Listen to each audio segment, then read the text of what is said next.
হ্যাঁ, সয়েলের যে সাইট ক্লাসিফিকেশনটা করতে হয়, এইটা কি বুঝতে পারছিস যে সয়েলের সাইট ক্লাসিফিকেশন আমরা আসলে কিভাবে করতে পারি? আমাদের যে প্রত্যেক 1.5 ফিট অন্তর অন্তর যে ডেপথে, এটা হ্যাঁ, সয়েল টেস্টটা করা বুঝছি। হয়, ঠিক আছে। সেইখানে আমরা যে এসপিটি ভ্যালুটা পাবো, এইখান থেকে দেখ, এখন এইখানে আমি দেখাইছি 9 মিটারের জন্য, হতে পারে 30, মানে আমাদের বিএনবিসিতে বলে দিছে যে ম্যাক্সিমাম আমাদের 30 মিটার পর্যন্ত সয়েল টেস্ট করতেই হবে।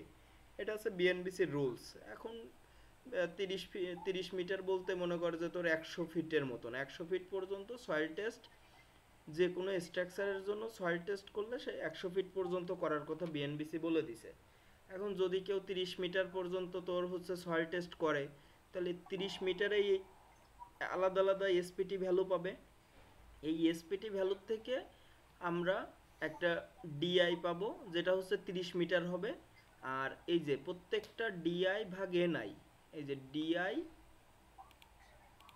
ডি, এইগুলোতে সমস্যা নাই দাদা। হ্যাঁ, তা- এইগুলো হচ্ছে মোটামুটি সবই দেখছি আমি। হুম হুম, সেখান থেকে আমরা কিভাবে আর কি অ্যাভারেজ এন ভ্যালুটা নিয়ে, এই যে অ্যাভারেজ যে এন ভ্যালুটা আমরা পাচ্ছি, এই অ্যাভারেজ এন ভ্যালুটা নিয়ে আমাদের কিন্তু সয়েলের সাইট ক্লাসিফিকেশনটা বের করতে হবে, এসসি, এসএ, এসবি। তবে নর্মালি আমাদের বাংলাদেশে মনে করে এসসি আর এসডি সয়েল হয়, ঠিক আছে? ওই এসএ বা এসবি এগুলো আমাদের দেশে সম্ভব না। এরপরে আচ্ছা, হচ্ছে, ওই যে হচ্ছে দাদা, হ্যাঁ বল। ধরো এই যে হচ্ছে এই যে দাদা,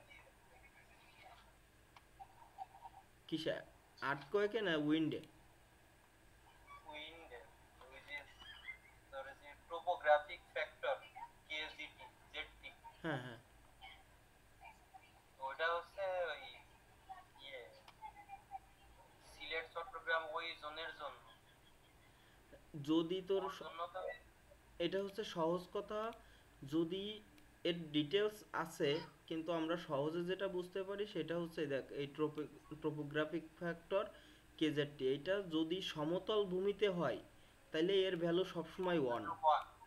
হ্যাঁ, বাট যদি পাহাড়ি অঞ্চলে হয়, তখন উইন্ডের একটা জোন ইফেক্ট আছে, ঠিক আছে? মনে কর এরকম তোর ভূমিটা এরকম, এখন এর রেসপেক্টে এইটার হাইট কত, তখন একটা কেজেটির একটা ক্যালকুলেশন আছে, ঠিক আছে? তখন কেজেটির একটা ক্যালকুলেশন আছে, ওইটা মনে কর যে সেইভাবে ক্যালকুলেশন করে যে এইটা আমরা যে লোয়ার পজিশনে আছি, এই লোয়ার পজিশন থেকে আমাদের এইখানে উঠতে, আমার বিল্ডিংটা তো এখানে আছে এই পাহাড়ের উপরে, এইখানে উঠতে ওইখানকার যে সমতল যেটা, সেটার একটা রেসপেক্টে আমি একটা হাইট নিয়ে এইখান থেকে এই কেজেডটির মানটা বের করে নিতে হয়। কিন্তু নর্মালি দেখা যায় যে মানুষ তো সহজে আর পাহাড়ের উপরে যে মনে কর যে তোর কি বলে বিল্ডিং তো করে না।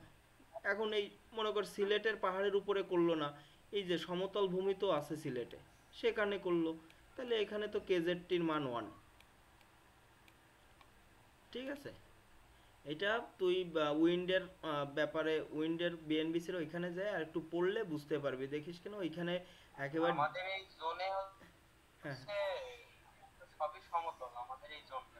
হ্যাঁ, এইটা তোর চট্টগ্রাম, সিলেট, এই সব জায়গাগুলোই মনে কর যে এই কেজেডটির কারণ, ওইখানে এইভাবে বলা আছে যে উপরে কিন্তু একটা জোনই আছে, যে জোনের উপরে আর মনে কর কোনো বাতাস নেই।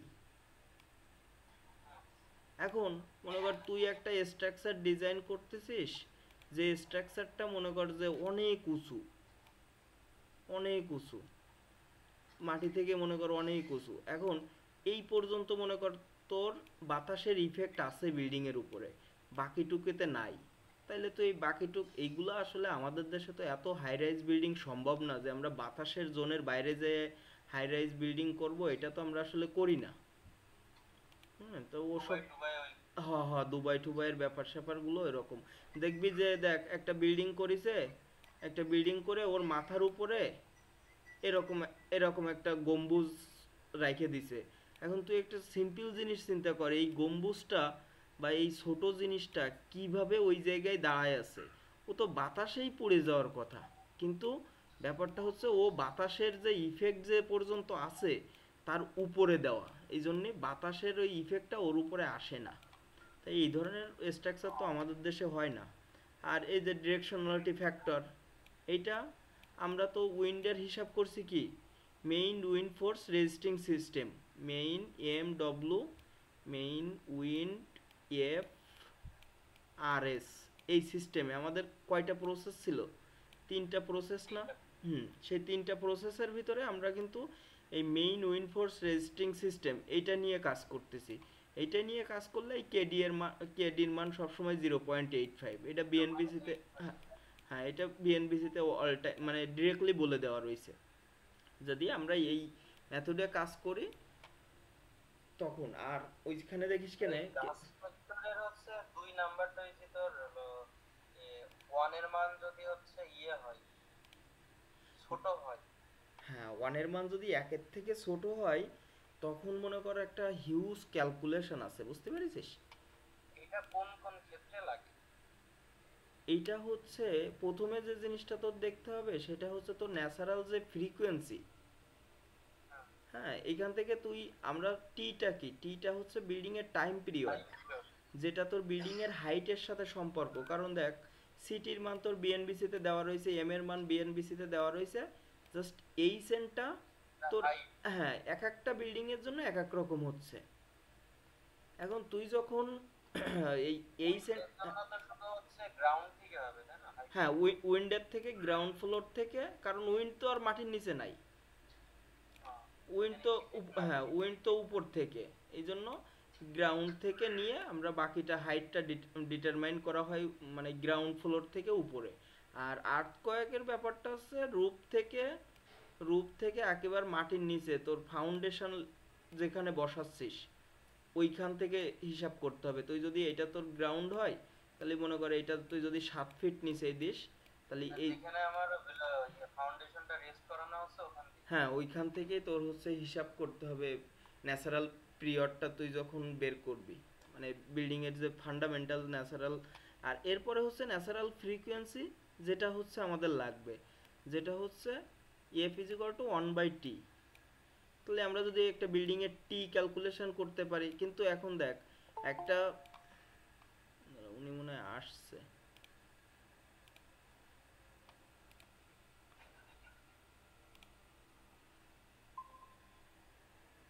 কি অবস্থা ভাই, ভালো আছেন? হ্যালো, হ্যালো ভাই, শুনতে পারতেছেন? হ্যালো,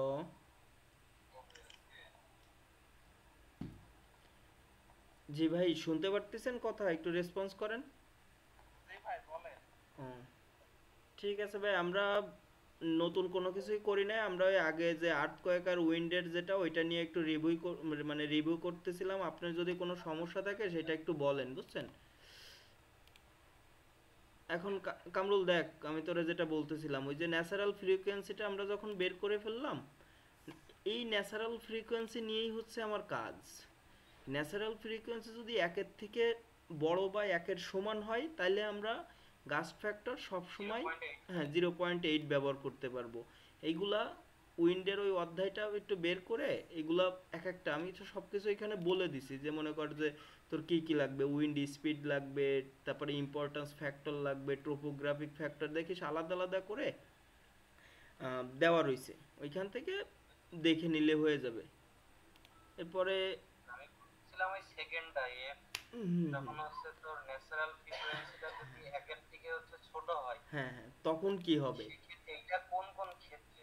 কোন, এটা কি কোনো কোনো প্লেস আছে যে এই না ক্ষেত্রে না না, এটা? এরকম কোনো প্লেস না। এইটা হচ্ছে তোর মনে কর বিল্ডিং এর তুই যখন ন্যাচারাল ফ্রিকোয়েন্সি ক্যালকুলেশন করে যখন তুই একের থেকে ছোট পাইলি, তখন তোর গাস ফ্যাক্টরটা ক্যালকুলেশন করে নিতে হবে,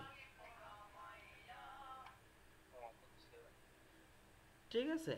এটা কোনো হচ্ছে কোনো বিশেষ কোনো জায়গা বা কোনো এই স্থান প্লেস এইসবের উপরে ডিপেন্ড করবে না, এটা ডিপেন্ড করবে বিল্ডিং এর যে ন্যাচারাল যে ফ্রিকোয়েন্সিটা আছে তার উপরে। ফ্রিকোয়েন্সি যদি একের থেকে ছোট হয় তখন তোর অনেক বড় ক্যালকুলেশন আছে, ওই ক্যালকুলেশন থেকে করে নিতে হবে। কিন্তু বিএনবিসি 2006-এ এই ক্যালকুলেশনটা ছিল না। এই যে ফ্রিকোয়েন্সি একের থেকে ছোট হবে এই ক্যালকুলেশনটা ছিল না। শুধুমাত্র ছিল কি, শুধুমাত্র গাস্ট ফ্যাক্টর 0.8, এইটা ছিল বিএনবিসি 2006-এ। কিন্তু পরবর্তীতে 20-এ কি করছে, 20-এ এই ফ্রিকোয়েন্সি যখন একের থেকে ছোট হচ্ছে তখন একটা হিউজ ক্যালকুলেশন দিয়ে এটা করতে বলছে। কিন্তু এটা নর্মালি দেখা যায় যে মনে কর যে 18 তলা 20 তলা বিল্ডিং না হলে এই ফ্রিকোয়েন্সি একের থেকে ছোট হয় না।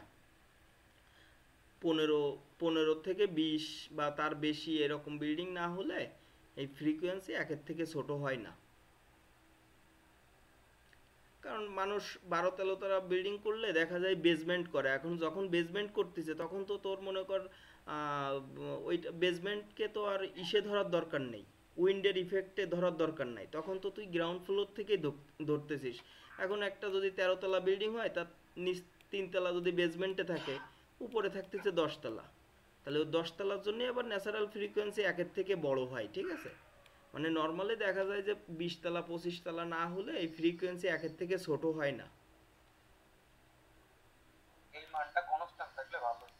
না, এই মানটা কনস্ট্যান্ট থাকবে ওই একটার ক্ষেত্রে, শুধুমাত্র ফ্রিকোয়েন্সি যদি একের থেকে বড় হয় তখন। আর যখন একের থেকে বড় হবে না তখন, ভাই আপনার কি অবস্থা, আপনি কি শেষ করছেন? ভাই আমারে কইতাছে জি জি।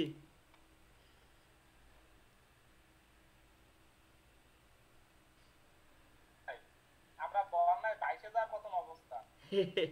আসলে ভাই আপনাদের দিকে কি অনেক সমস্যা হয়েছে নাকি?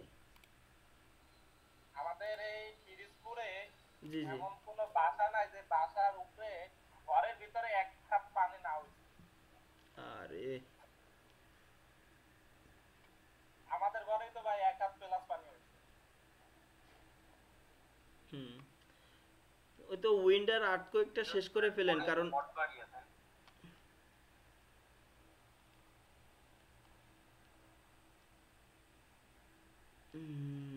ওর জন্য কি দেখাতে চেয়েছিলাম, ও গাস্ট ফ্যাক্টর, তাই না? এই দেখ এইখানটায় লক্ষ্য কর 2.4.8-এ দেখ gust effect factor for rigid structure as defined in section এত, মানে এই সেকশনে 2.1.3 সেকশনে আমার রিজিড স্ট্রাকচার কি হবে সেটা বলে দিছে, যেটা হচ্ছে আমি যেটা এখানে দেখাইছি যে আমার যদি ন্যাচারাল ফ্রিকোয়েন্সি একের থেকে বড় হয় বা সমান হয় তাইলে হচ্ছে সেটা রিজিড। আর রিজিড যখন হবে তখন ওই 0.85। আর যখন একের থেকে ছোট হয়ে যাবে তখন আমার স্ট্রাকচারটা হয়ে যাবে সে ফ্লেক্সিবল। আর ফ্লেক্সিবল হলে তখন দেখ এখানে বলে দিছে যে যদি রিজিড স্ট্রাকচার হয় তাইলে আমার gust effect factor shall be taken as 0.85 or calculated by this formula. এই যে এই যে গাস্ট ইফেক্ট ফ্যাক্টর, এইখানে দেখ ছোট ছোট অনেক সূত্র, অনেক কিছু আছে।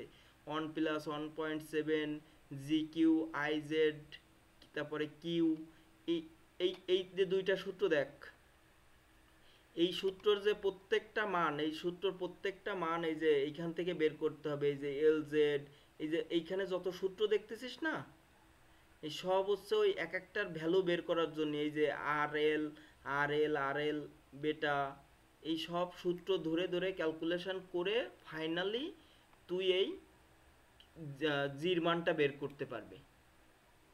তো এটা অনেক বড় এর ক্যালকুলেশন। মানটা কি ওই 0.85 ই বের হবে? না না না না, যখন ফ্লেক্সিবল হবে তখন তো 0.85 থেকে কমে যাবে। ঠিক ও আছে, এই ক্যালকুলেশনটা ফ্লেক্সিবলের ক্ষেত্রে। হ্যাঁ ফ্লেক্সিবলের ক্ষেত্রে এইখানে তো সেটাই আমি তোরে আর ইজি এর বলতেছি। ক্ষেত্রে এটা কনস্ট্যান্ট। হুম, মানে তোর যখন ন্যাচারাল ফ্রিকোয়েন্সি যখন একের সমান বা বড় হবে তখন তোর স্ট্রাকচারটা হবে রিজিড স্ট্রাকচার। আর যখন ফ্রিকোয়েন্সি একের থেকে ছোট হবে তখন ওই স্ট্রাকচার হয়ে যাবে ফ্লেক্সিবল। আর এই ফ্লেক্সিবলের জন্য তোর আলাদা করে ক্যালকুলেশন করে নিতে হবে। আর রিজিডের জন্য অলওয়েজ 0.85। ঠিক আছে।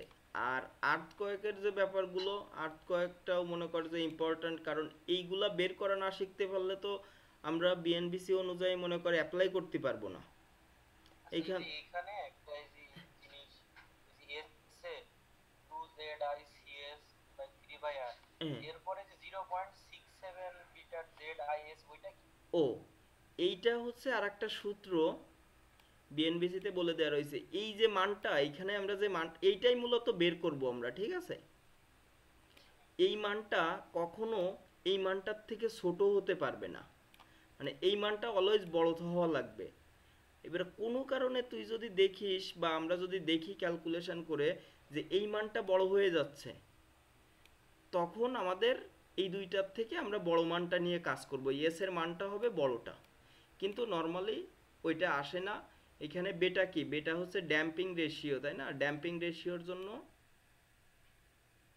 আমার কারেন্ট চলে গেছে